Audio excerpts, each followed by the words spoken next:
Question number 4. Form a pair of linear equations for the given information. The coach of a cricket team buys 7 bats and 6 balls for rupees 3,800. Later he buys 3 bats and 5 balls for rupees 1,750. So ఈ స్టేట్మెంట్స్కి మనం ఒక linear equation form చేయాలి. So ఇక్కడ రెండు statements ఉన్నాయి, రెండు linear equations form చేయాలి.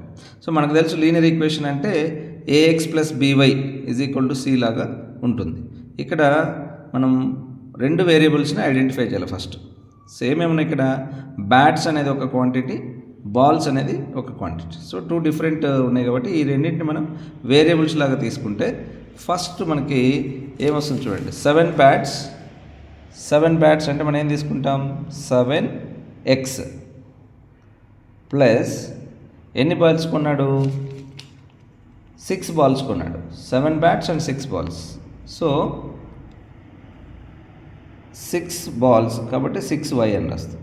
ఈజ్ ఈక్వల్ టు టోటల్ ఎంత ఇచ్చాడు, 3,800. సో 3,800 ఇది ఒక ఈక్వేషన్.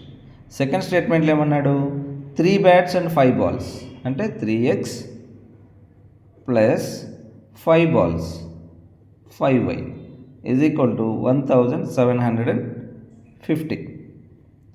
ఇంతే. ఇలా రెండు ఈక్వేషన్స్ తయారు చేసి రాసేస్తే సరిపోతుంది, 1 మార్క్.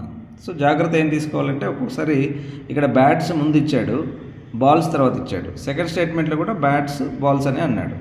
ఒక్కొక్కసారి ఏమవుతుందంటే ఫస్ట్ ఇచ్చినటువంటి వేరియబుల్ని సెకండ్ స్టేట్మెంట్లో సెకండ్ ఇవ్వచ్చు. అలాంటప్పుడు చూసుకోవాలి జాగ్రత్తగా. సో బ్యాట్స్ అనేది ఎప్పుడైతే మనం ఎక్స్ అని తీసుకున్నామో నెక్స్ట్ స్టేట్మెంట్లో కూడా బ్యాట్స్ అనేది ఎక్స్ అనేది తీసుకోవాలి. ఓకే, సో అది ఇంపార్టెంట్.